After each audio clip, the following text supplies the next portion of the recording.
오늘은 두 번째 날입니다.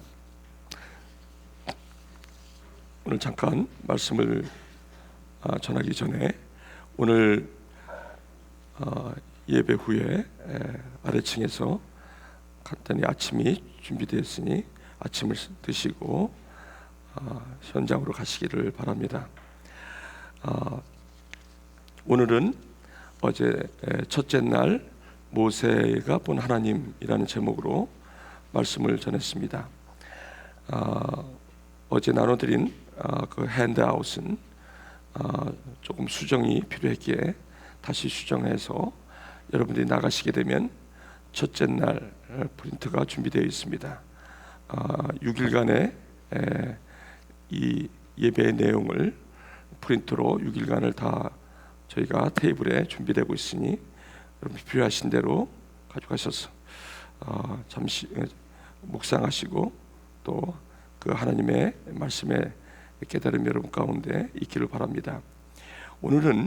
어제는 모세 오경을 모세가 본 하나님을 나눴습니다. 모세 오경은 모세가 본 하나님은 하나님께서 하늘에 이루어진 것이 무엇인가를 말씀해 주신 것입니다. 단적으로 말씀드리면 하나님께서 저와 여러분들을 향한 하늘의 뜻이 무엇인지를 모세를 통해서 선포한 내용이 창세기의 1장의 6일간의 창조의 내용이었고, 마지막 창조에 저와 여러분을 하나님의 형상으로 지으시되 복을 주시고 하나님과 함께 영원토록 동행 동역하는 삶으로 축복하셨고, 마지막 7일째에 그러한 삶을 살기 위한 하나님의 장치로 안식을 일곱째 날 안식을 하셨다는 것으로 하늘에서 뜻이 우리 가운데 선포되어지는 그러한 내용이었습니다. 조금 광범위한 내용이기에 여러분들이 그것을 잡기에는 좀 어려움이 있을지는 모르겠습니다만 6일간에 걸친 그런 내용을 통해서 조금씩 그것이 여러분의 마음속에 이루어지는 역사가 있을 줄 믿습니다. 그래서 그러한 하나님의 하늘에서 이루어진 그런 저와 여러분들을 향한 구체적인 하나님의 복, 하나님의 뜻이 저와 여러분 가운데 매일매일 삶 속에서 그것이 누려지는 그러한 능력을 우리에게 주셨습니다. 그러한 복을 주셨습니다. 그러나 여지없이 우리에게 그러한 하나님의 뜻이 우리 가운데 이루어지는 일에 여지없는 우리 마음속에 하나님과 반대되는 그러한 마음들이 주어지기 시작하면서 그때부터 하나님은 우리 저와 여러분들을 향한 예수 그리스도의 그런 여자의 후손을 준비하시면서 끊임없이 하늘에서 이루어진 저와 여러분들에 대한 뜻이 예수 그리스도 여자의 후손을 통해서 끊임없이 이루어지시는 하나님의 그 끈질긴 은혜와 사랑을 우리가 모세 오경을 통해서 보게 됩니다. 그것이 아브라함이라는 하나의 실제 인물을 통해서 또 노아라는 인물을 통해서 그 하나님의 뜻이 이 땅 가운데 이루어지는 그런 여러 가지 일들을 우리에게 실제 삶을 통해서 보여주고 있습니다. 그것이 노아의 삶을 통해서 8명, 오직 8명이 방주에 들어가는 그런 구원에 임하는 이러한 참 일들로 시작이 되며, 아브라함이 삶을 살아가면서 아브라함을 향한 하나님의 뜻이 믿음으로 말미암아 본토 친척 아비 집을 떠나는, 어떻게 보면 그 아브라함의 삶 속에 그 하나님의 뜻이 이루어지는 여정이 시작이 됩니다. 그 아브라함의 삶 속에 일어나는 여러 가지 삶은 여전히 하나님의 뜻이 여전히 아브라함에게는 창조주였고, 그 창조주의 그 하나님의 삶이 아브라함에게 이해되어지고 경험되어지고 그것이 삶으로 이루어지는 아브라함의 삶을 통해 창세기는 모세는 끊임없이 우리에게 생명을 우리에게 허락하고 있다는 것입니다. 이어서 이삭뿐만 아니라 그 야곱의 그 삶을 통해서 자기 안에 여전히 하나님이 창조주이시고 하나님의 뜻이 야곱에게 이루어진 것이 야곱의 삶을 통해서 이루어지는 그러한 삶의 여정 가운데 야곱은 여지없이 그러한 것의 싸움을 통해서 여전히 그런 연약함에도 불구하고 하나님이 야곱에게 복을 주시되 하나님의 형상으로 지으시고 그리고 그것을 모든 것을 함께 동행하고 동력하자 다스리자라는 그러한 것을 통해서 야곱은 여지없이 어떠한 어려운 상황 속에 있다 할지라도 이 부분을 반드시 꼭 잡았다는 것입니다.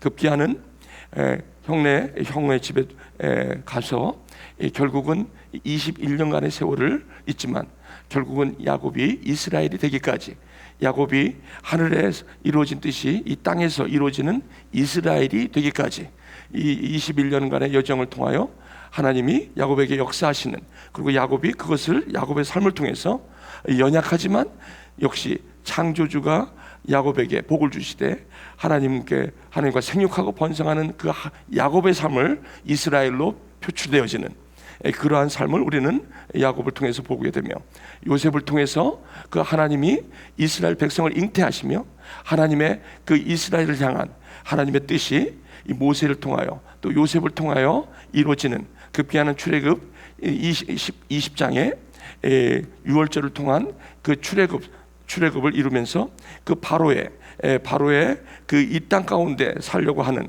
그러한 삶 속에 끊임없이 하나님이 창조주가 되시고 그분이 이 요셉에게는 여지없이 어떠한 어려운 상황 속에서도 창조주의 자리를 놓치지 않는 그래서 요셉이 살아가는 삶은 하나님이 함께 하시는 형통한 삶이라고 소개하고 있으며 그가 애굽에 팔려가는 그런 여러 가지 아픔을 통해서도 이 요셉은 안식을 잃지 않았고 안식을 잃지 않았다는 것은 하나님이 요셉을 복을 주시고 창조하시고 다스리라 하시는 그 생육하고 번성하고 충만하라는 그러한 모세를 통한 그 하나님의 생명력은 요셉의 삶을 통해서 끊임없이 그것이 이루어진 그래서 요셉을 통하여 이스라엘이 잉태되어지고 모세를 통해서 잉태되어지는 그리고 이스라엘이 하나님의 뜻이 이스라엘로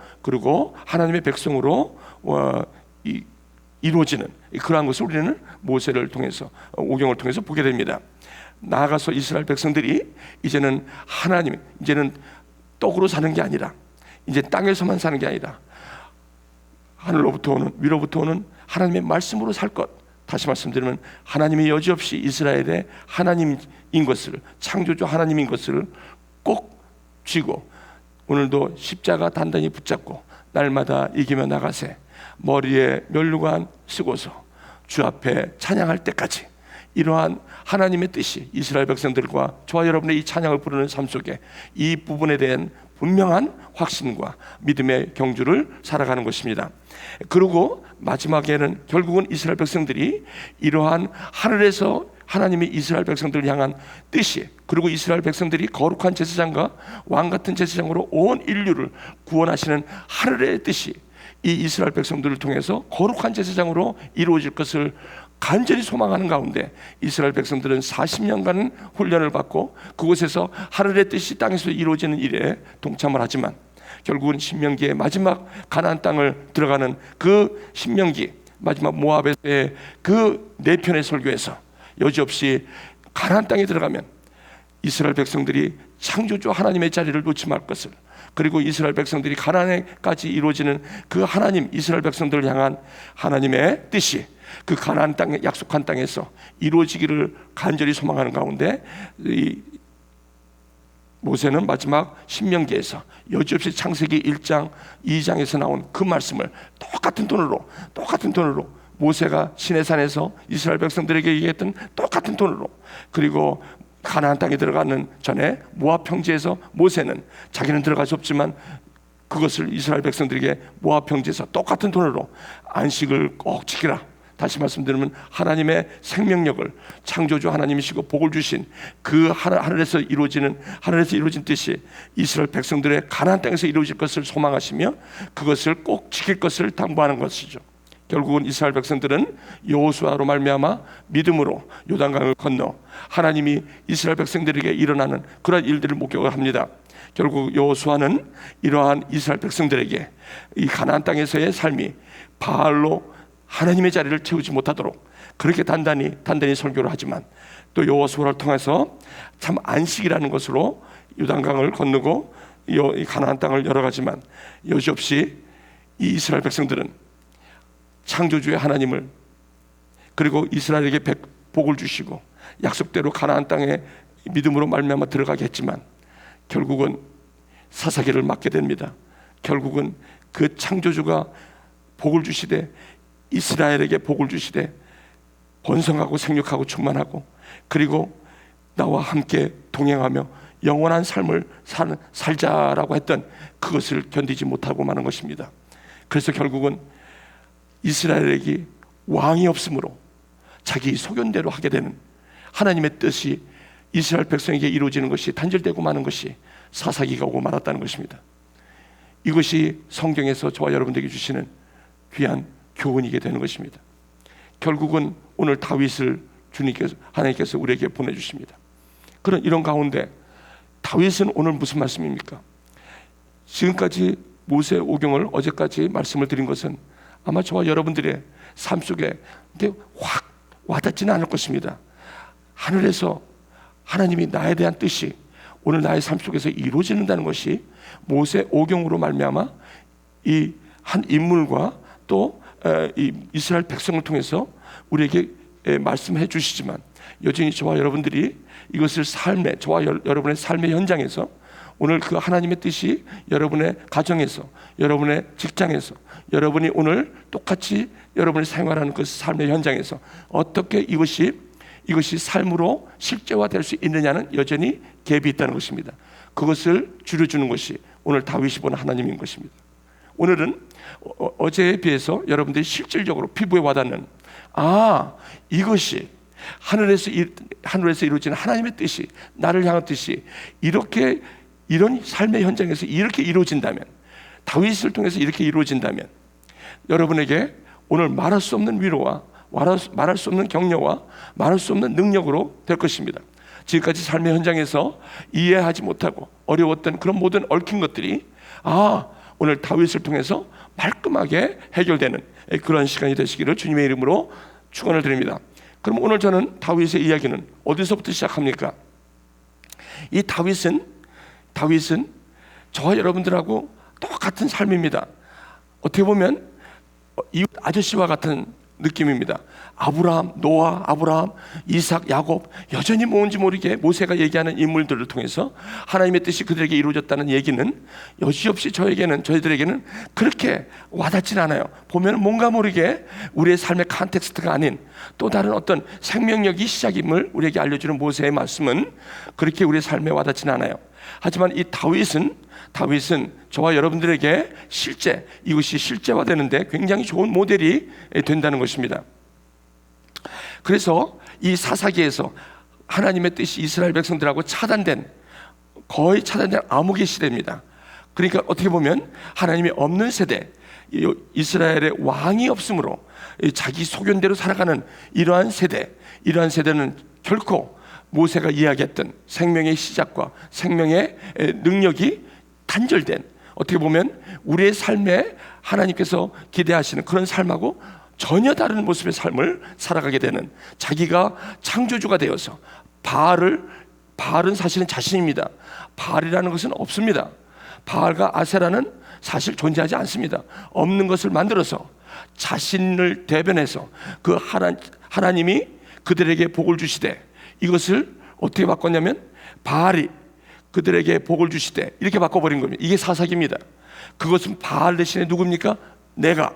나 대신에 바알을 놓은 것입니다. 그래서 가나안에 들어갔을 때는 바알과 아세라를 섬김으로 위에서부터 비를 내려줌으로 풍족하게 살지, 하나님의 뜻이 자기의 삶 속에서 이루어진다고 믿지 않았던 세대가 바로 사사기 세대가 되었다는 것입니다. 그런데 이런 사사기 세대에 일어났던 한 가지는 왕을 세워달라는 것입니다. 이스라엘 백성들이 왕을 세워달라는 것은, 그것은 사사기 시대에 왕이 없었다는 것은 하나님이 없었다는 것입니다. 그런데 이스라엘 백성들은 왕을 세워달라는 것입니다. 그것은 무슨 말이냐면 여전히 하나님의 창조주의 자리를 그것을 하나님의 뜻대로 삶을 살아가겠다는 것이 아니라 그 자리에 여전히 자신이 왕이 되어서 살겠다는 요구였습니다. 거기에 하나님께서 사울 왕을 세우게 됩니다. 사무엘 마지막 사사를 통해서 이 사무엘 왕을 세우게 됩니다. 그러나 사무엘 왕은 처음에는 하나님의 뜻이 자기를 통해서 이루어진 것 같이 나가지만 결국은 안식을 지키지 못합니다. 여러분, 안식이라는 의미가 일곱째 날 여러분 주일을 지킨다는 이런 정도의 안식이 아니라는 것을 이제 여기 오신 분들은 아마 아실 것입니다. 하나님이 나의 삶 속에 하나님의 뜻이 나에게 이루어지게 하는 능력은 하나님과 동행하는 삶이요, 하나님의 뜻에 내 삶이 이루어질 때 그때 그것을 지키기 위한, 하나님과 함께하기 위한 거룩히 그것을 기억하고 삶 속에 누리는 그것이 안식의 능력입니다. 그것을 다른 말로 믿음이라고 합니다. 그러므로 여러분, 안식이라는 지금부터 우리의 단어는 이거는 믿음이요 순종을 말하는 것입니다. 그렇기 때문에 그렇게 여러분 이해하시면 됩니다. 그래서 세운 왕이 사울 왕인데 결국은 그 사울이 창조주가 사울을 복을 주시되 그래서 번성하고 생육하고 그리고 이제는 다스리라, 그리고 이것을 하기 위해서는 나와 함께 동행하고 하나님이 너를 구해서 왕으로 삼으신 일을 기억하라 라는 것을 잊어버리고 마는 것입니다. 곧바로 잊어버리고 무엇이 잃어버립니까? 자기 삶에 일어나는 모든 블레셋과의 전쟁, 모든 전쟁이 하나님이 전쟁은 하나님께 속한 것이라는 고백이 시작됐던 그 안식을 지키지 못하는 것입니다. 그 안식이 무너지고 마는 것입니다. 결국은 블레셋에서 그 아말렉까지 한 거에서 전쟁뿐만 아니라 모든 전쟁에서 하나님이 이 전쟁의 주인이시라는 것이 점점점 자신이 그 자리를 차지하게 되므로 결국은 안식을 잃어버리고 믿음을 잃어버리고 결국은 하나님께서 그 자리를 이새의 아들 다윗에게 물려주게 된 것입니다. 이 다윗은 여러분 아시지만 오늘 다윗은 이 사무엘 상부터 이제 열왕기 상까지 이루어지는 역사입니다. 저는 여러분 이 띠을 가지고 플로우를 가지고 성경 전체를 요약하면서 하나님의 뜻이 이들에게 어떻게 역사인지를 한번 롤러코스터 타는, 어떤 사람은 이렇게 살았고 어떤 그런 아주 다양한 삶 속에서 이루어졌던 것을 저와 여러분들이 경험하면서 오늘 저와 여러분들의 삶을 살아가면서 어떻게 그러한 그림들이 여러분들에게 적용되신 것인가를 함께 한번 적용해 보시는 그러한 복된 시간이 되기를 바랍니다. 이 다윗은 여러분 보시면 다윗은 특별히 어떤 어떤 하나님의 어떤 기가 막힌 역사가 일어나거나 기적이 일어나거나 그런 건 아닙니다. 어떻게 보면 이웃 아저씨 같이 나보다도 못한 모습이 보일 때도 있고, 그런데도 불구하고 성경은 이 다윗이라는 인물을 그렇게 많이 소개하고 있는 것은 아마도 아브라함으로부터 시작된 그 모세로부터 표현된 그 아브라함에 시작된 그 생명의 하늘에서 이루어진 뜻이 아브라함에게 이루어졌던 그것이 결국은 예수 그리스도 안에서 완성된다는 것에 대한 실제 삶에서의 하나의 그 스태핑 스톤, 그곳으로 가는, 그래서 아브라함의 자손, 아브라함과 다윗의 자손, 예수 그리스도의 세계라고 얘기하는 것이 바로, 그래서 다윗은 예수 그리스도가 우리 안에 그 능력으로 이루어지는 그런 하나님의 뜻이 나의 삶 속에 이루어지는 그런 계시의 완성이 예수가 된다는 것에 대한 아주 실질적인 삶에서 우리에게 보내주시는 그런 모델이 된다는 것입니다. 자, 그래서 여러분 이제 모세 오경이 하나님의 뜻이 하늘에서 이루어진 것을 우리에게 주셨다고 한다면 오늘 다윗은 이 땅에서 이루어지는 것을 실제 삶을 통해서 우리가 배우게 됩니다.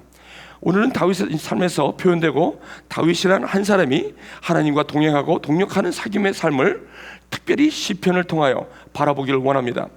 첫째 날 모세의 5가지 성경을 통하여 우리는 창조주이신 하나님께서 사람을 창조하시되 남자와 여자를 창조하시고 진정한 하나님과의 사귐, 하나님의 경륜을 위하여 하나님의 형상으로 창조하셨다는 것이 복의 본질이요 시작이었습니다.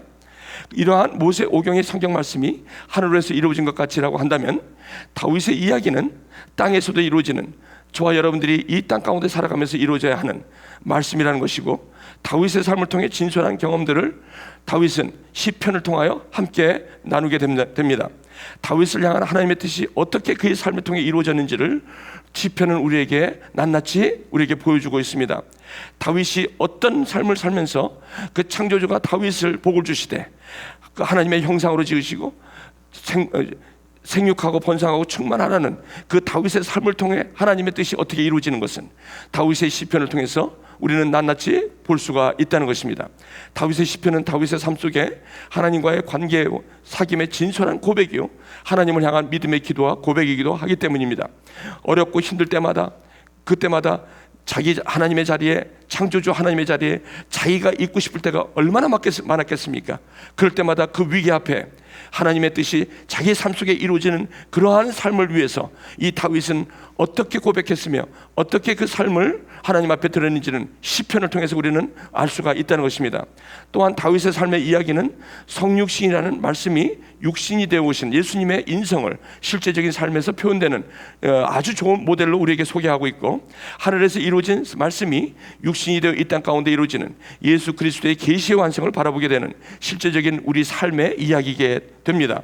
그렇기 때문에 이것은 창세기로부터 시작된 모세 오경을 예수가 육신이 되어 이 땅 가운데 거하시는 삶이 어떠한 것인가를 보여주는 실제적인 인물로 소개하고 있다는 것입니다. 우리 누가복음 24장 44절, 또 이르시되 내가 너희와 함께 있을 때에 너희에게 말한 바 곧 모세의 율법과 어제 했습니다. 선지자의 글과 내일 할 것입니다.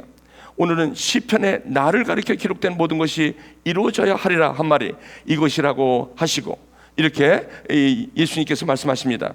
그리고 두 번째, 아브라함과 다윗의 자손, 다윗이 없으면 예수 그리스도의 계시와 이 하나님의 뜻이 어떻게 해서 땅에서 이루어지는 것인지를 우리 알 길이 없다는 만큼, 그만큼 복음에서는 다윗의 자손, 다윗의 이야기가 그렇게도 중요하다는 것입니다.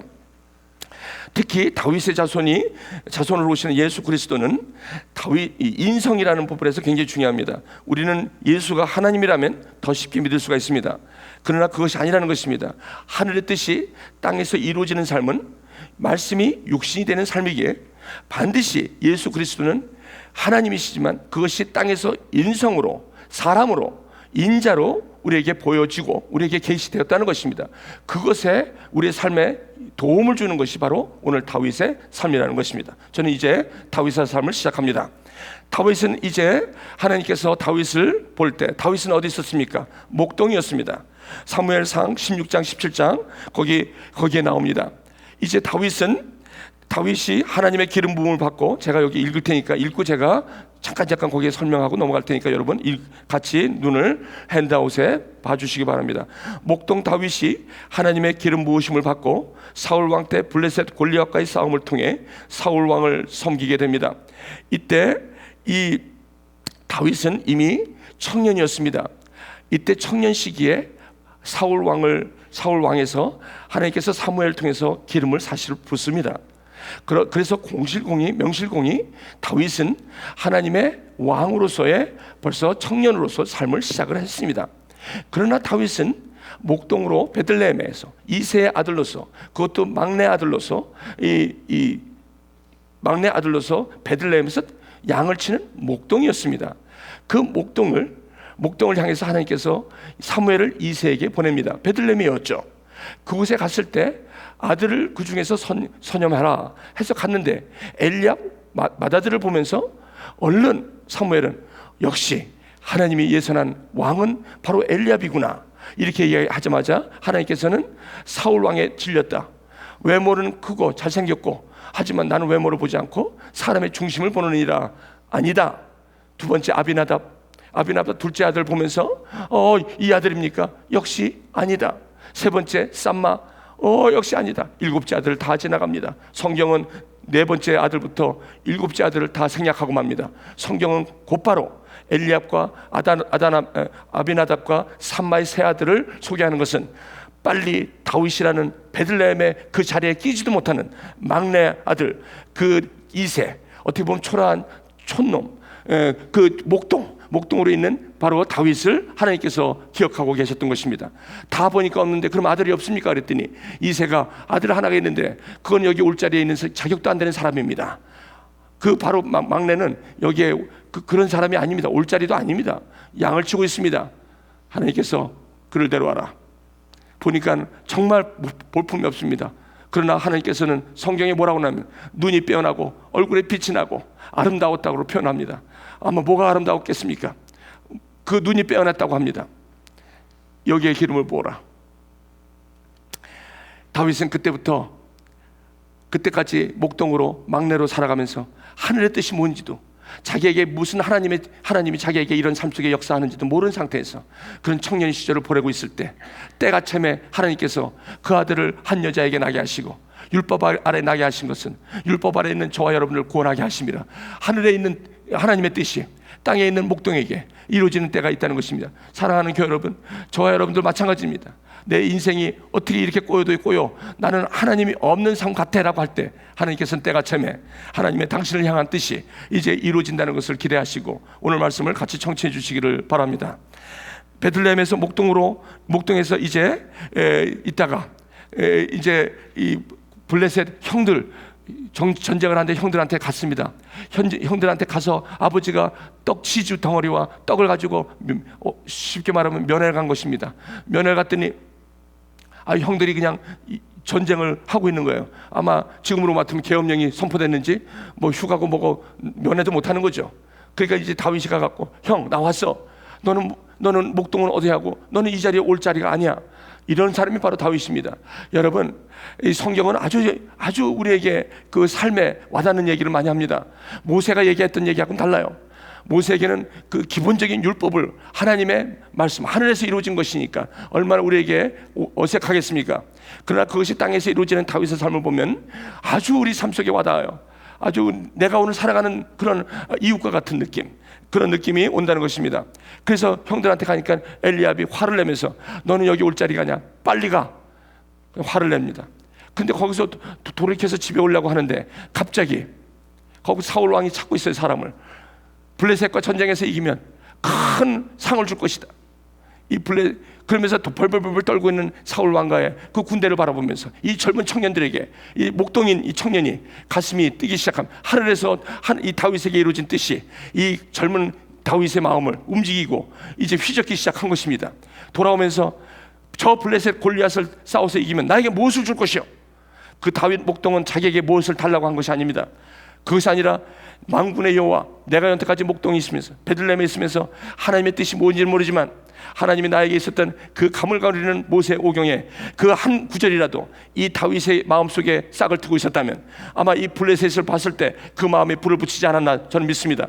여러분과 제가 이런 삶을 사는 것 같지만, 어떻게 보면 그런 삶이 없는 거, 살아가는 것 같지만, 우리 안에 하나님이 모세를 통해서 하나님의 말씀을 통해서 저에게 생명력을 넣어줬다면 그 생명이 움직일 때가 있다는 것입니다. 그때 그것을 잡으시라는 것입니다. 그래서 블레셋을 타고 전쟁했을 때 골리앗이라는 그 장군하고 싸우기 시작합니다. 거기서 큰 하나님의 능력이 이 만군의 여호와 이름으로 이루어진, 어떻게 보면 하나님의 뜻이 이 다윗의 목동에게 이루어지는 헤드라인의 큰 빅 히트였습니다. 이것은 여러분, 하나님의 뜻이 이 땅에서도 이루어진다면 얼마나 위대한 일입니까? 그런데 세상은 그것을 그렇게 바라보지 못한다는 것입니다. 여기서 갈등이 있다는 것을 잘 우리가 이해를 하셔야 합니다. 여기서 사울은 이 다윗을 왕가로 불러들이면서 자기랑 가까이 있게 하시면서, 그러면서 오히려 이 다윗에게 오히려 사울은 기쁨보다도 이제는 사울은 벌써 하나님의 그 창조주의 자리에 자기가 있기 때문에 그 여전히 창조주의 자리에 다윗이 있는 목동하고는 같이 갈 수가 없는 것입니다. 그렇기 때문에 서로 죽이려고 하고 오히려 이 다윗을 죽이려고 하는 그런 시기가 하늘을 찌르게 되고, 처음에는 시기가 불어나서 나중에는 살인이 되고, 나중에는 다윗은 현상범으로 몰아버리고 마는 것입니다. 그래서 다윗은 도망가기 시작합니다. 그 도망가면서 일어났던 일을 오늘 두 번째 사무엘상 16장부터 17장을 얘기합니다. 같이 읽겠습니다. 제가 그 두 번째 패러그래프, 하나님은 여기부터 읽겠습니다. 하나님은 여기서도 다윗의 하나님으로 나타나십니다. 다윗이 하나님과의 관계 속에서 하나님이 다윗의 삶이 여전히 창조주로 살아 계신다는 것입니다. 하나님이 다윗의 삶을 움직이는 동력이며, 다윗은 스스로 하나님으로서 할 수 있는 것이 거룩한 믿음의 선포와 반응이었다는 것이 바로 다윗에게는 안식의 삶이었다는 것입니다. 또한 하나님의 뜻이 다윗을 통해 펼쳐지는 장소는 사울의 궁정입니다. 우리의 삶의 현장입니다. 우리의 직장입니다. 우리의 가정입니다. 마지막으로 다윗은 골리앗에게 골리앗에게 사로잡히지 않고 골리앗에게 사로잡히지 않았다는 것은 골리앗이 다윗에게는 그의 시선을 끌지 않았습니다. 다윗이 골리앗의 시선을 뺏기지 않았다는 것입니다. 이 얘기는 이곳에서 넘어간 사람이 바로 사울입니다. 사울이 블레셋의 전쟁에서 이 사울의 눈을 잡아버린 것입니다. 블레셋 전쟁의 승리가 사울의 눈을 잡아버린 것입니다. 그래서 거기서 승리의 모든 전리품이 결국은 사울의 눈을 잡아버린 것이고, 자기가 전쟁하는 곳으로 잡아버렸기 때문에 망한 것입니다. 그것이 바로 하나님의 뜻이 땅에서 이루어지는 사울의 삶에서 실패를 가져오는 아주 중요한 교훈입니다. 그러나 다윗은 골리앗 자리에, 그 골리앗을 이기는 자리에 결국은 하나님의 자리에 자기를 놓지 않았다는 것입니다. 그래서 골리앗과 전쟁을 함에 있어서도 하나님에게 그의 시선은 잡혀 있었습니다. 골리앗과 전쟁을 하는 과정에서도 만군의 여호와를 외칠 수 있었다는 것은 그 안식의 능력이, 그 믿음의 능력이 그 다윗 청년에게 그렇게 강하게 역사하셨다는 것입니다. 이것은 우리에게 굉장히 중요한 것입니다. 우리가 하나님의 뜻을 이룬다고 하면서 우리를 넘어뜨리는 것은 바로 내 자리가 그 자리가 될 때에 우리는 넘어지고 마는 것입니다. 이 다윗은 그렇지 않았습니다. 이 선택은 하나님과의 관계, 즉 동행과 동령에서 우리가 안식을 통해 거룩히 구별해야 하는 몫입니다. 이것은 목동 다윗에게는 바로 선포와 믿음의 행동으로 나타난 것입니다. 이스라엘 목자, 다시 말하면 이것이 다윗을 향한 하나님의 뜻이었다는 것입니다. 이 하나님의 뜻이 이 다윗에게 이루어지기 위하여 이 부르심이 예루살렘에서 이루어질 때까지, 즉 예루살렘에서 다윗은 누굽니까? 목자가 되는 것입니다. 하나님은 다윗을 목동으로 부르셨지만 이것이 이제는 이 땅에서 이루어지는 그 다윗이 목자가 되는 예루살렘에 이루어지기까지, 이것은 계속적으로 다윗의 삶을 통해서 보여주고 있다는 것입니다. 그렇다면 사무엘상 16장 17장 이 내용은 시편에 어디 있습니까? 여러분, 시편에 안 나옵니다. 잘 나가네요. 그리고 여러분, 이것은 뭐예요? 믿음의 선포요, 믿음의 삶이었습니다.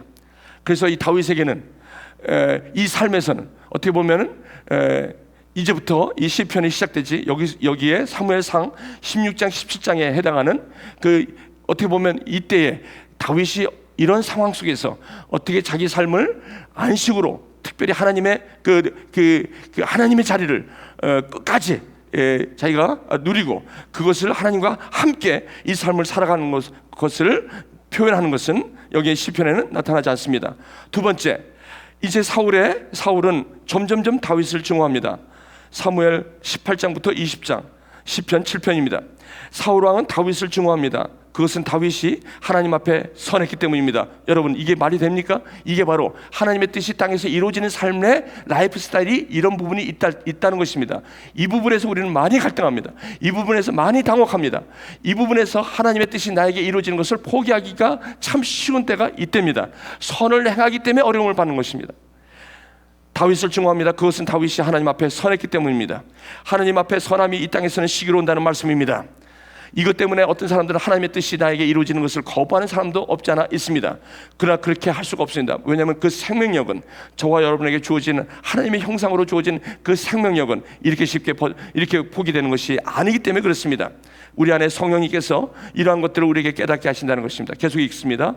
이 교훈은 하늘에서 이루어지는 일들을 땅에서 이루어지는 삶을 사는 거룩한 제사장들에게 필수적인 것입니다. 결국 사울이 다윗을 죽이려 함이 시작이 됩니다. 사울은 다윗을 블레셋과의 전쟁으로 다윗을 죽이려 합니다. 결국은 자기 딸을 메랍을 죽고, 그 다음에 블레셋에서 이기면 딸을 주겠다고 합니다. 그런데 처음에 가가지고 이기면 메랍이라는 딸을 주겠다고 그러고, 전쟁을 얼마나 잘했는지 몰라요. 그 전쟁을 잘했겠습니까? 하나님의 뜻이 다윗에게 이루어지고 있는 한 그 전쟁은 어떠한 상황 속에서도 그것은 실패할 수가 없다는 것입니다. 두 번째, 또 죽이려고 또 블레셋에게 보냅니다. 그리고 미갈이라는 딸을 주겠다고 합니다. 그 딸이 그거 둘씩 있으니까 그렇게 두 번 죽이려고 하죠. 그러나 죽습니까? 안 죽습니다. 이렇게 다윗을 죽이려 합니다. 다윗은 계속적인 사울의 위협 앞에 하나님이 창조가 되심을 삶으로 살아내고 맙니다. 이것이 굉장히 중요한, 요셉도 이걸 살아낸 사람입니다. 자기를 그렇게, 보디발의 아내가 그렇게, 그리고 왕의 죄수를 가둬놓은 그곳에서 그 자기가 그 꿈을 풀어내면서 거기 왕에 있는 그런 죄수가 바로 앞에 섰음에도 자기를 잊어버리는 그러한 선을 행하면서도 오는 이 세상에서는 하나님의 뜻이 나에게 이루어진다면 어떤 이런 삶이 나에게 이루어질 수 있을까라고 당황하게 만드는 일들이 우리 가운데 반드시 일어난다는 것입니다. 이것을 다윗의 삶을 통해서 저와 여러분들은 꼭 잡으셔야 한다는 것입니다. 당황스럽습니다. 죄가 없는 예수님은 신문하는 십자가의 고난은 말씀이 육신이 되는 삶으로 나타나기 마련이기 때문에 그렇습니다. 이것 때문에 이것을 이기는 힘이 어디 있습니까? 이것을 이기는 힘은 저와 여러분이 이길 수가 없습니다. 이런 상황 속에서도 다윗은 시편 7편에 자기 삶이 어떻게 이런 상황 속에서도 하나님의 뜻이 자기 삶에서 이루어질 것을 고집하면서 그 안식의 능력을 잊지 않았던 것이 시편 7편의 모습입니다. 여호와여 내 하나님이여 내가 주께 피하오니 나를 쫓아오는 모든 자들에게 나를 구원해 하여 주옵소서. 건져낼 자가 없으면 그들이 사자같이 나를 찢고 뜯을까 하나이다. 여호와 내 하나님이여 내가 이런 일을 행하였거나 내 손에 죄악이 있거나 화친한 자를 악으로 갚았거나 내 대적에게서 까닭없이 빼앗거든 원수가 나의 영혼을 쫓아잡아 내 생명을 땅에 짓밟게 하고 내 영광을 먼지 속에 살게 하소서. 여호와여 진노를 일어나사 내 대적들의 노를 막으시며 나를 위하여 깨소서. 주께서 심판을 명령하셨나이다. 민족들의 모임이 주를 두르게 하시고 그 뒤에 높은 자리에 돌아오소서. 여호와께서 만민에게 심판을 행하시오니 여호와여 나의 의와 나의 성실함을 따라 나를 심판하소서. 악인의 악을 끊고 의인을 세우소서. 의로운 사람이 사람의 마음과 양심을 감찰하나이다. 여러분, 이 답답함을 토로할 데가 없어요. 여러분, 이걸 토로할 데가 없으면 창조주가 다윗에게 복을 주시되 번성하고 생육하라는 것을 포기하기가 십상입니다. 다윗은 이것을 기도로 표현합니다. 이것이 바로 안식입니다. 기도의 능력, 이것입니다. 이거를 우리가 배우는 것입니다.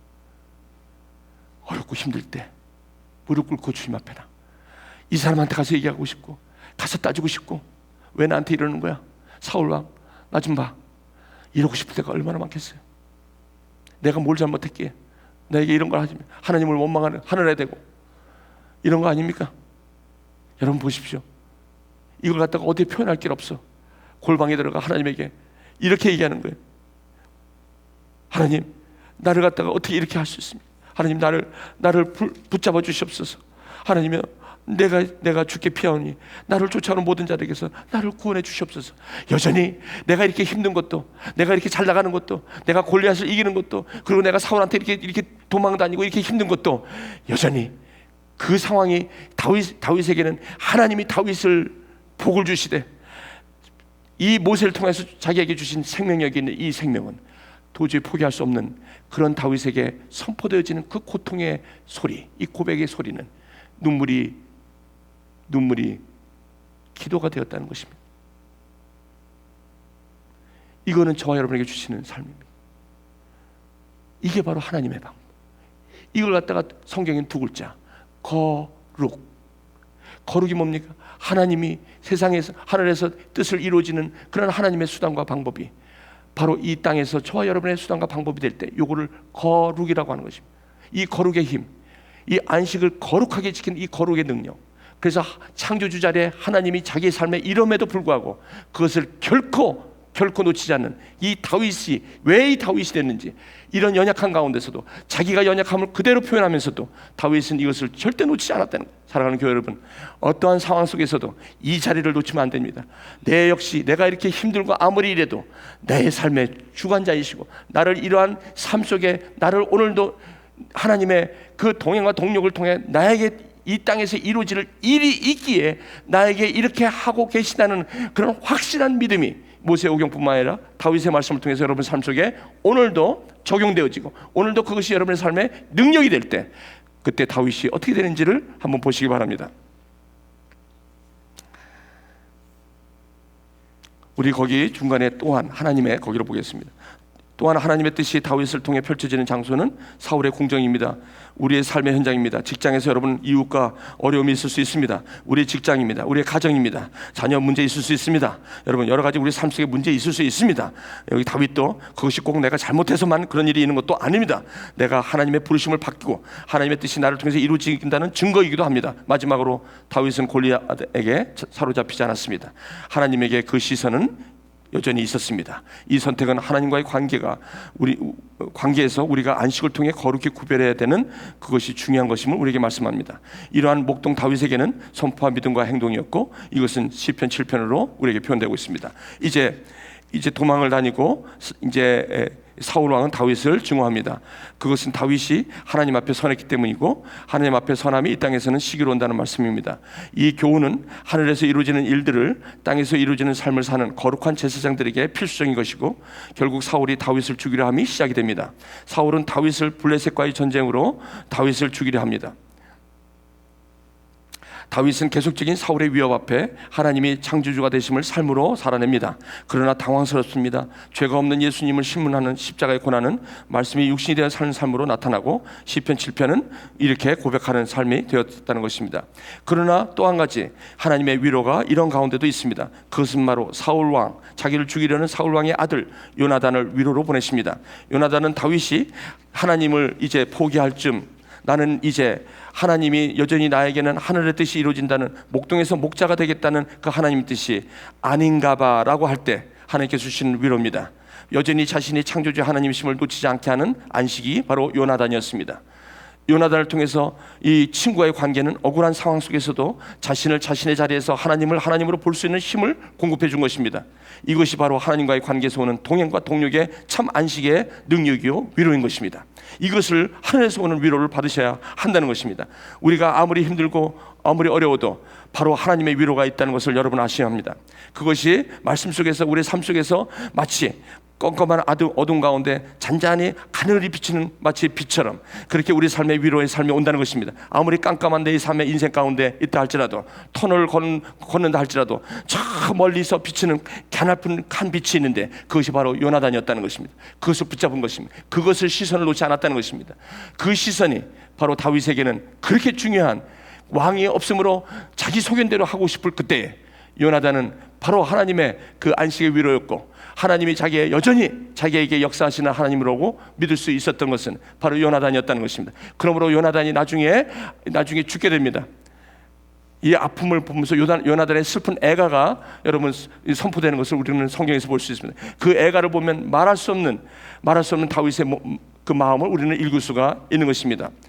이제 그 다음에 사무엘상 21장 22장을 넘어갑니다. 다윗은 이제 사울 왕으로 피폐한 삶을 살아가는 일만이 이제 그의 전부가 되었습니다. 도망갈 데가 없는 정도로 이제는 소망도 없습니다. 이제 숨을 방법도 없습니다. 여러분, 이제 여러분의 삶을 살다 보면 끝도 없어서 더 이상 참기 어려울 때가 있습니다. 그렇죠? 내가 무슨 하나님이 나에게 이런 삶에 하나님의 뜻이 나에게 무슨 하나님이 있겠어? 이럴 때가 있다는 것입니다. 꼬여도 어떻게 이렇게 꼬여? 나에게 무슨 놈의 인생이 이렇게 됐어? 이럴 때가 있다는 것입니다. 여러분만 있는 게 아닙니다. 여기 보십시오. 다윗은 10년 이상을 이 사막에서, 이 광야에서 아무도 이유도 모르고 원인도 모르면서 이렇게 도망 다니는 것은 어떻게 우리가 보셔야 합니까?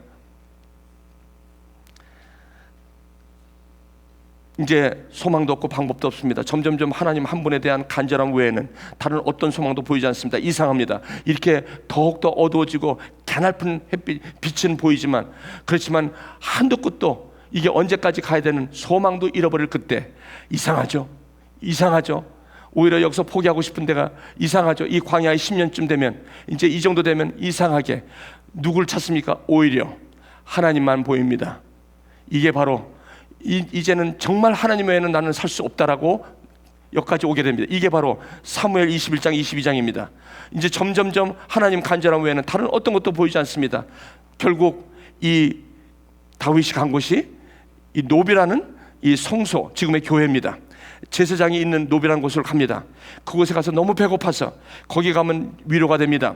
아무리 그래도 세상이 이래도 그래도 교회를 가면 그래도 이제는 좀 살지 않겠는가 해서 마지막으로 찾아오는 데가 교회입니다.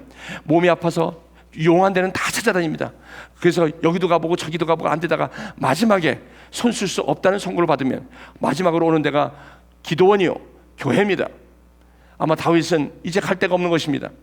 이 노땅이라는 곳은, 이 노비라는 곳은 바로 이런 위로 마지막 가는 곳입니다.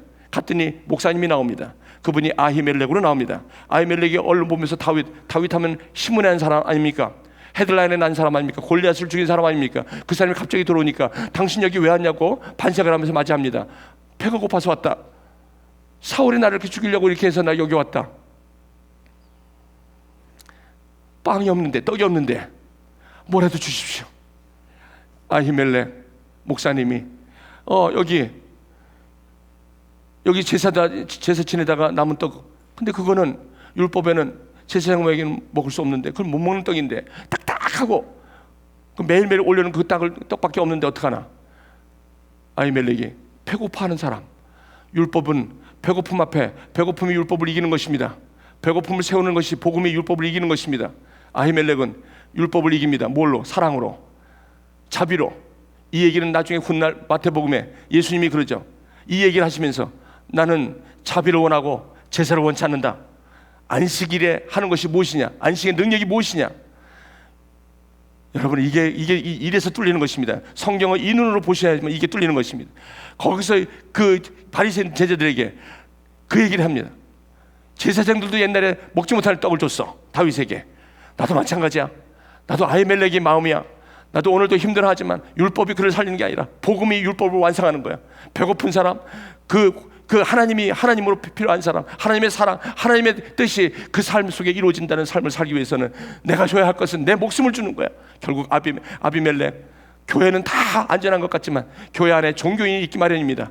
율법을 따지고 저렇게 하면 안 되는데 하는 걸 가지고 그걸 살짝 보다가 도액이라는 사람이 그 사울 왕한테 가서 그것을 고자질합니다. 결국 그것이 문제가 되어 아히멜렉, 이 목사와 그 제사장이죠. 그리고 그때 제자들 모조리 다 죽고 맙니다. 누구 때문에? 복음 때문에. 십자가는 희생이 있습니다. 다윗은 포기하고 싶을 그때 아히멜렉의 사랑을 먹고 그 빛을 붙잡습니다. 그 창조주 자리를 놓지 않습니다. 포기하고 싶을 그때 그게밖에 없게 달려간 이곳에서, 그리고 자기를 그렇게도 멘토링 역할 해주고 그렇게 해준 사무엘은 이제 죽었고, 아무도 만날 사람이 없는 이때, 광야에서 갈 데가 없는 이때 아히멜렉을 찾아가는 이 다윗에게 큰 은혜를 받고 맙니다. 여러분, 아무리 우리가 힘들고 어려워도 이 예수 그리스도의 이 말씀 앞에 부딪히면 그것이 그렇게 위로가 되는 거예요. 내가 이 세상에 살다 이렇게 배우고 저렇게 배우지만 결국은 이 복음 앞에 부딪히면, 그래서 죄짐 맡은 우리 구주 어찌 좋은 친구인지, 그 주먹으로 살았던 히라손이, 한 세대의 주먹으로 하나님의 자를 자기 주먹으로 갖다 놨던 한 청년이 그렇게 한 세대를 살아가다가 어느 날 복음 앞에, 너 그렇게 사는 게 아니야. 넌 주먹으로 살기로 된 게 아니라 하나님의 하늘의 뜻이 너를 통해서 이루어지기를 원해. 이 친구들이 이를 찾는데, 주먹을 찾는데 주먹이 온데간데 없는 거예요. 나중에 보니까 누구 수소문 통하니까 무슨 교회에 있다고 그래서, 아니 이 형이 왜 그 교회에 있어? 그래서 교회에 찾아가니까 이걸 들고 예배 드리고 나오면서 얘기합니다. 형 갑시다. 어디를 가? 나 예수 믿어. 하늘의 뜻이 무엇인지 알았어. 그래서 이 땅에서 이루어지는 게 무엇인지를 지금 알았기 때문에 난 이제 주먹 손 놨어. 나 왜 거길 가? 예수를 믿으면 너와 내 집이 구원을 받으리라. 유명한 일화 아닙니까? 주먹 세게 하면 히라손이를 이르기 사람, 김두한도 히라손이 앞에는 무릎을 꿇었어요. 그 사람이 예수 복음 앞에 무릎을 꿇습니다. 하늘의 뜻이, 주먹이 자기가 하늘 뜻인 줄 알았어요. 근데 예수, 그 앞에 무릎을 꿇는 모습을 봅니다. 이걸 보면서 나중에 이 소식을 듣고 자기가 칼을 가지고 다시 그 사울을 찾아가서 칼로, 얼마나 다윗이 싸움을 잘했습니까? 싸움 잘하는 다윗이 칼을 차고 사울과 도액을 죽일 수도 있지만 그는 안식을 잃지 않았습니다. 자신이 창조주가 될 수 없음을 다윗은 끝까지 고집합니다. 그저 에이, 여러분 저 좀 보십시오. 에이 할 때가 있죠. 에이 여기까지야. 그때 한번 꿀꺽 침을 삼키는 게 필요하십니다. 그게 바로 여기입니다. 다윗에게 꿀꺽, 하나님이 하나님이 비록 이 자리라도 하나님이 이 시간에도 동행 동역하신다는 믿음을 잃지 않았습니다. 이것을 대신 이것을 기도로 바꿉니다. 그것이 시편 52편. 강포한 자여, 너는 어찌하여 악한 일을 자랑하느냐? 너는 어찌하여 경건한 사람에게 저지른 악한 일을 언제까지 그렇게 자랑하느냐? 결국 쭉 51편을 하나님 앞에 울면서 기도합니다. 왜? 창조주 하나님을 바꿀 수 없기에, 그 안식의 능력이 무엇인지 알기에 여기서 포기할 수 없기 때문에 일어나는 일들은 너무나도 답답하고 그냥 내가 어떻게 해보려고 할 그때 이런 시편이 터지면서 결국은 이 시편 기도의 마지막에 뭐라고 하는지 아십니까? 그러나 나만은 하나님의 집에서 자라는 푸른 잎이 무성한 올리브 나무처럼 언제나 하나님의 한결같은 사랑만을 의지하겠습니다. 여러분, 이 기도가 필요하다는 거예요. 차라리 힘들어도요, 교회 와서 우십시오. 차라리 와서 말씀 앞에 우십시오. 골방에서. 그렇게 힘들 때 누구한테 가서 위로받을 이게 아닙니다. 이 기도가 눈물이 되고 이것이 하나님에게 독백이 되고 이것이 삶의 안식의 능력이 위로가 된다는 것입니다. 결국 다윗의 기도는 항상 이렇게 끝납니다. 그 사람을 막아주고 그 사람은 왜 그랬냐고 막 자기 속을 이 답답한 걸 풀릴 수가 없으니까 다 얘기하지만 결국은 나중에 기도의 끝은 그러나 다윗이 하나님의 자리에 있는 게 아니라 하나님이 여전히 나에게 다윗에게 복의 근원이시며 나를 하나님의 뜻이 나를 통해서 이루어지는 그날까지 때가 참에 하나님의 아들이 여자에서 날 때까지, 그리고 여자에게 나시는 것이 바로 율법 아래 이 땅 아래 하나님의 뜻이 이루어지는 것을, 바로 율법 아래는 나를 구원하시기 속량하기 위하신 것을 우리는 고백하는 때가 있다는 것입니다. 이제 마지막으로 사무엘 25장을 갑니다. 다윗은 어느 정도 광야가 거치는 하나님의 뜻, 즉 이스라엘 목자로 되는 하나님의 뜻이 이루어지는 장소라는 의식이 이제는 광야에 익숙하게 되는 위험에 오히려 빠지게 됩니다. 이제 10년 됐습니다. 이제 광야의 삶도 어느 정도 익숙해진 거예요. 이제 이런 찌든 삶도 이제 익숙해진 겁니다. 이게 가장 위험합니다. 이렇게 살다 보니까 그냥 뭐 하나님도 계신 것 같기도 하고 아닌 것 같기도, 그렇지만 하나님은 떠나갈 수는 없고, 그러니까 그냥 하나님을 믿되 그저 그냥 이렇게 사는 거지 뭐. 사랑하는 교회 여러분, 속으로 손들어 보십시오. 이렇게 사는 거지 뭐. 나에게 무슨 빚이 있고 내가 무슨 이렇게 이런 삶에서 뭐가 무슨 특별한 일이 벌어지겠어? 이런 삶을 포기한다는 것입니다. 그러니까 이제 이런 삶 속에서 내가 익숙하게 사는 거고, 이런 삶 속에서 내가 최선을 다해서 내가 여기서 견디고 살아가고 이제 이런 삶을 사는 것이죠. 바로 그때가 사무엘 25장입니다. 그래서 광야에서 이제 배고프고 이제 배고프면서 살아남는 것을 잘 배운 다윗이었습니다. 읽겠습니다. 구원받은 하나님의 자녀들에게 거치는 광야가 참으로 위험한 것은 광야에서 오는 외로움과 추위와 배고픔이 아닙니다. 정작 하나님의 뜻이 우리 가운데 이루어져야 되는, 그래서 이루어지는 이런 저와 여러분의 삶은 정작 광야에 익숙해 보라는 것일지도 모릅니다. 여기에서 그냥 이거야, 이대로 살아, 이것이 맞아, 여기에 익숙해서 살지 그냥 뭘 자꾸 여기서 나오려고 그러지도 마. 그냥 여기서 살아. 다윗이 바로 이러한 위험에 있을 때 아비가일이라는 한 지혜로운 여인을 통해 다윗은 자신이 왜 광야에 있는지를 다시 한번 업그레이드하게 됩니다. 이게 요나단의 또 어나더 위로입니다. 요나단이 자기에게 그렇게 어려웠을 때 한 빛을 비춰준 것처럼, 배고파서 나발이라는 친구가 털 깎는다고 길래, 거기 뭐 추석이고 설날이에요. 먹을 것이 많을 거예요. 야, 너희들이 좀 가서 좀 먹을 것 좀 갖고 와. 그랬더니 문정박대 받고 오는 거예요. 다윗이 거기에 화가 난 거예요. 뭐라고? 내가 자기네들 양칠 때 우리가 얼마나 그들 도와줬는데, 아니 그걸 떡을 달라는데 그것도 안 줘? 야, 무슨 이런 것들이 있어. 그래갖고 칼을 차. 해가지고 그냥 나발을 죽이러 그냥 완전 군장하고, 다윗이 그렇게 전쟁을 잘하는데 뭐 그냥 군사 하나 보내면 되잖아. 그거 가서 그냥 손 좀 봐 이러면 되는데, 그 분노가 그 조그마한 먹는 게 그렇게 분노를 일으키는 거예요. 이게 상처지. 그러니까 우리가 이럴 때 누구한테 자존심 하나 건드리면 그냥 확 일어나는 거예요. 우리가 이런 삶, 특히 살아가시는 분들에게 무슨 조그만 돈 뭐 그러면 그 자존심이 속에 있는 게 확 와가지고 그냥 분노가 일어나고 이런 게 나오는 거예요. 똑같아요. 죽이러 가는데 그 나발의 부인 아비가일이 그 소리를 듣고, 안 된다, 빨리 챙겨라. 잔뜩 챙겨갖고 막 오는 소식을 듣고 급히 가갖고 그 자리에 무릎 꿇고 다윗이여 먹을 거 여기 있나이다. 이게 아니에요. 다윗이 그 아비가일이 뭐라고 아십니까? 지금 다윗이 누구신지 아십니까? 다윗이 먹을 것 때문에 이렇게 칼을 차고 여기 오시는 게 지금 다윗 당신이 누군지 아십니까? 이런 얘기를 하는 거예요. 그 얘기입니다. 이게 사무엘상 25장이 지금 뭘 하시는 겁니까? 지금 누굴요? 내 남편 나발은 이름의 뜻이 뭔지 아십니까? 그래서 how foolish he is.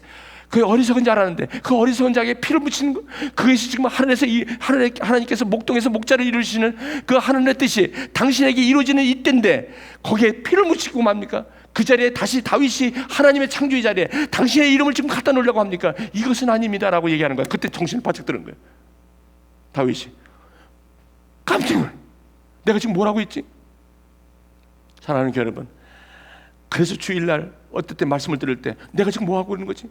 내가 이것 때문에 이렇게 힘들어서 내 나름대로 뭔가 좀 이렇게 그냥 확 이럴 때 복음은 전해집니다. 그래서 이 교회 이 예배가 말씀 이 얘기 그렇게 필요한 거예요. 이 복음이 그때 내 마음이 녹아지는 거예요. 내가 다시 내 자리를 찾게 되는 거예요. 아, 내가 다윗이 내가 누군지, 내가 어떻게 해서 여기까지 왔는지를 알게 되는 거예요. 그때 다시 하나님의 자기 삶에서 하나님의 자리를 차지하게 하는 것, 이게 능력입니다. 이게 안식입니다. 이래서 복음은 안식일 꼭 주일을 지키라는 게 아닙니다. 그런 의미가 아닙니다. 안식은 이거는 하나님의 자리를 자기 삶에서 하나님의 어떤 분인가를 날마다 실제 거룩하게 그것을 기억하는 것입니다. 그래서 자기를 다시 삐뚤어진 하나님의 그 방법과 수단에서 하나님의 거룩함에서 떨어져 있는 나를 다시 제자리로 갖다 놓는 것, 이게 아비가일입니다. 이게 아비가일의 지혜입니다. 그 이름이 너무나 아름다워 많은 사람들이 딸의 이름을 아비가일이라고 짓는 이유가 있다면 바로 여기에 있는 것입니다. 이제 말씀을 맺겠습니다. 제가 있습니다. 다윗이 거기부터 다윗이 바로 이러한 위험에 있을 때 아비가일이라는 한 지혜로운 여인을 통해 다윗은 자신이 왜 광야에 있는지를 배우게 하십니다. 아비가일이 자기 남편을 살리려고 다윗에게 다가와 다윗을 바라보는 아비가일의 거룩한 분별, 즉 안식이 자신의 정체성을 망각하고 하나님의 자리에 자신이 있음을 스스로 발견합니다. 아비가일은 나발을 보지 못하게 하고 자신을 보게 하는 거룩한 제사장임에 분명합니다. 시편 14편은 다윗이 바로 나발을 향한 분노를 표합니다. 이 어리석은 사람은 마음으로도 하나님이 없다 하는구나. 여러분 읽으십시오. 나중에 시편 14편 이걸 읽으면서 결국 다윗은 여기에서 이것을 분노를 삭힙니다. 이 기도로 분노를 삭힙니다. 마지막 사무엘 27장, 이제 다윗은 10년 정도 광야에 도망자 신세로 보냈습니다. 10광야, 마흔광야, 엔게디 광야, 바란 광야, 이제 광야의 전문가가 됐습니다. 그러나 광야의 전문가가 될 그쯤에 시편 55편은 이 광야의 삶을 이렇게 표현합니다. 나는 말하기를 나에게 비둘기 같은 날개가 있다면 그 날개를 활짝 펴고 날아가서 나의 보금자리를 만들 수 있으려면 얼마나 힘들었으면. 여러분, 이 고백을 보십시오. 이게 다윗이었습니다. 그러나 때가 참에 광야의 삶은 다윗에게는 목동이 목자로 준비되는 하나님의 뜻이 다윗에게 이루어지는 안식, 거룩한 장소였고 과정이었음을 우리는 알게 됩니다.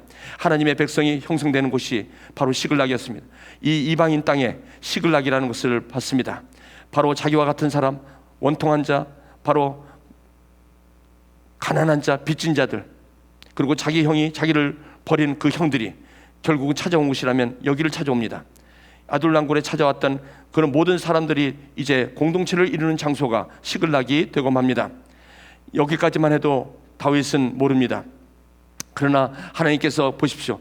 이제 약할 때 강함 대신에 나의 보배가 되신 주 나의 모든 것, 그 얼마나 아름다운 것, 형제 자매가 어울려서 함께 사는 것, 이 아론의 이슬에서 깃에서 흐르는 이 형제가 연합하여 동거함이 어찌 그리 아름다워. 여기서 나온 시편입니다. 이 다윗이, 그리고 이 헐몬산의 이슬이 오늘도 흘러 넘쳐, 오늘도 이제는 자기를 넘쳐 이제는 목자로서의 거룩한 제사장의 삶을 살게 하신다는 것을 고백하고 맙니다. 여기서 드디어 이 고백을 하는 것입니다. 이 유명한, 이게 바로 시편인 것입니다. 시편 55편인 것입니다. 마지막 사무엘하 5장, 이제는 이 시글락이 변하여 이제는 통일왕국의 목자로 됩니다. 이제는 이 시글락이 공동체를 이루어서 남유다의 헤브론을 중심으로 남유다를 시작합니다. 그리고 북이스라엘은 곧바로 다윗에게 와서 통일 왕국으로 이룰 것을 원하고, 그래서 하나님께서 북이스라엘과 남유다를 합쳐서 예루살렘을 수도로 정하는 그러한 목자로서의 다윗으로 하나님의 뜻이 이제 땅에서 이루어지는 것이 여기까지입니다. 읽겠습니다. 이젠 다윗은 명실공히 광야의 시험을 마치고 남유다와 북이스라엘이 통일된 통일 이스라엘을 목자로서 하나님의 동행 동력으로 다스리게 됩니다. 다윗이 이제 목동에서 목자가 되기까지, 하나님의 뜻이 다윗에게 이루어지기까지 모든 과정을 마친 후 통일 이스라엘 수도를 예루살렘으로 정하고 맙니다. 이것을 정하는 과정은 바로 하나님이 여전히 다윗에게는 창조주였습니다. 광야에서 거지 생활할 때뿐 아니라 이제는 광야에서 힘든 고난의 생활을 살 때도 마찬가지지만, 이제는 왕이 되어서 목자가 되었을 때도 이 하나님이 다윗을 사랑하사 복을 주시되 이스라엘 목자로 삼으시고 나와 이것을 다스리라고 하신 거기에는 이 다윗에게는 조금도 탈러런스가 없었다는 것입니다. 창조이심을 인정하는 다윗의 안식의 능력이 바로 예루살렘을 바로 수도로 정하는 그런 목자의 마음으로 이 다윗의 이 사무엘 하의 이야기는 우리에게 말씀하시면서, 이때 퍼진 내용이 무슨 말입니까? 시편 23편 제가 읽겠습니다. 여러분은 여호와는 나의 목자시니 내게 부족함이 없도다. 이게 광야에서 10년 동안 생고생한 사람이 할 얘기입니까? 여러분, 그 눈물이 기도가 되었고, 그 분노가 기도가 되었고, 그 슬픔이 기도가 되었고, 그 외로움이 기도가 되었던 그 시편의 그 기도는 다윗이 이스라엘의 목자가 되는 하나님의 뜻이 땅에서도 이루어지는 일을 그 삶 속에 표현하고 살아내지는 여기까지, 결국 그 입에 나오는 그 아름다운 향연의 노래는 여호와는 나의 목자시니 내게 부족함이 없으리로다. 그가 나를 푸른 풀밭에 누이시며 쉴만한 물가로 인도하시는도다. 내 영혼을 소생시키고 자기 이름을 위하여 의의 길로 인도하시는도다.